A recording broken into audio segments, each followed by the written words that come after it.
All right, let's dive in. Today, we're putting two heavyweights of test automation head to head. You've got the long-reigning champion, Selenium, and the seriously powerful modern challenger, Cypress.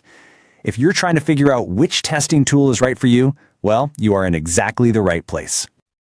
But first, let me ask you something. Have you ever had one of those mornings where you spend hours debugging a test that worked perfectly fine yesterday? It fails for what seems like no reason, you run it again, and poof, it passes. Sound familiar? Yeah, if you're nodding your head right now, trust me, you are not alone. These flaky tests are one of the single biggest headaches in the world of automated testing. They create huge bottlenecks and, maybe worse, they just kill your team's confidence in the entire test suite. So let's really dig into this whole flaky test problem. Why does this keep happening? What are the actual day-to-day frustrations that have testers pulling their hair out? It almost always comes down to these usual suspects. You've got those random failures just jamming up your CI/CD pipeline. You get timeouts because some data table on the page took half a second too long to load.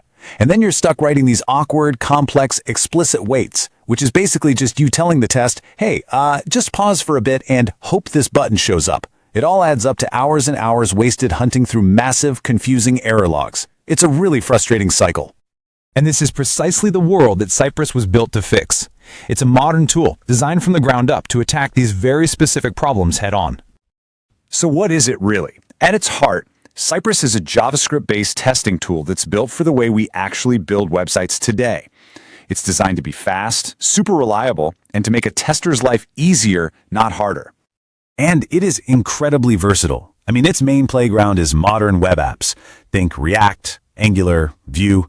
But it's not just a one-trick pony for end-to-end tests. You can also do your component testing, your unit testing, and you can even test your APIs directly. It kind of brings the whole testing pyramid together into one tool.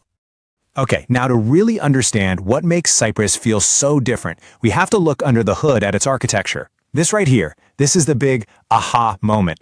It's the core reason it can actually solve that flaky test problem we were talking about. And here it is. This is the fundamental difference. Just look at that first row, architecture.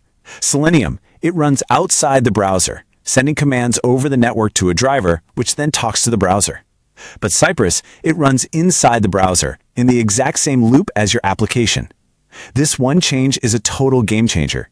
It means no network lag, no external drivers, just pure, direct access to everything. You know, here's a great way to think about it. Selenium is like a universal remote. It's awesome, right? It can control any TV out there, but it's always operating from a distance. It sends a signal, and then it has to kind of wait and check, hey, did the TV actually turn on? Cypress, on the other hand, is like a smart oven. The test is running inside the oven. It has all the sensors and tools built right in. It knows internally and instantly the exact moment the pizza is perfectly cooked. And that smart oven architecture gives Cypress its secret weapon. This is the feature that developers and testers absolutely fall in love with: automatic waiting. So here's the magic trick. Because Cypress lives inside the browser, it inherently knows the state of your application. It automatically waits for elements to show up, for animations to finish, for network requests to complete, all before it moves on to the next step. This single feature eliminates the #1 cause of flaky tests. You can literally say goodbye to sprinkling your code with all those manual waits. But of course, this powerful architecture isn't without its trade-offs. This core design choice gives Cypress some incredible advantages, but it also creates some very specific limitations that you absolutely have to know about. Let's start with the first major advantage. And this is something that honestly feels like magic the first time you see it. It's called time travel debugging. Okay, so picture this. A test fails. Instead of just reading a wall of text and an error log, you open the Cypress test runner. You can just hover your mouse over every single command your test ran, and on the right side of the screen, you see a DOM snapshot. It's like a perfect photograph of your app at that precise millisecond. You can literally time travel to see what the app looked like before a click and after that click. All the guesswork is just gone. And beyond that amazing debugging, you get other superpowers too. The tests are super fast and incredibly consistent. It's really developer-friendly because, hey, it's just JavaScript, so it fits right into their existing workflow. And you get fantastic network control. You can easily fake or stub server responses to test all sorts of weird edge cases without needing a complicated backend setup. But here's the price you pay for all that power. That in-browser approach leads to some real trade-offs. First, Cypress is JavaScript or TypeScript only. So if you're a Java or Python shop, you can't just reuse those skills. Its browser support is pretty good, but Selenium's is definitely broader, especially if you need official Safari support. And things that are dead simple in Selenium, like handling multiple browser tabs or testing native mobile apps, are either really hard or just not supported in Cypress. So, with all those pros and cons in mind, how do you actually decide if Cypress is the right tool for your team or your next project? Let's try to bring it all together. I mean, what's it actually like to write a test?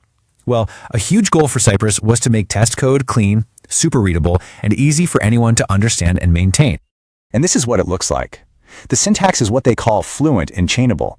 It reads almost like plain English. You get an element, then you type in it. You check the page's URL, and it should include a certain path. It's just so intuitive. And notice what's missing? There are no weights anywhere. They're just built in.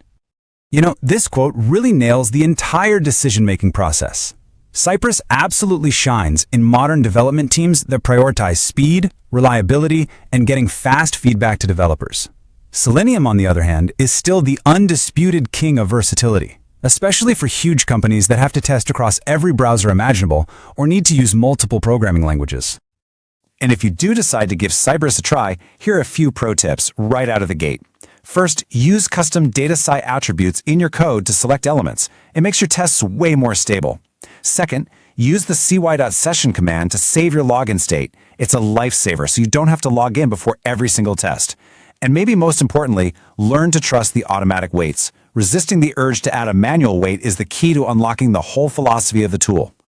So really, it all comes down to this one big question for you and your team.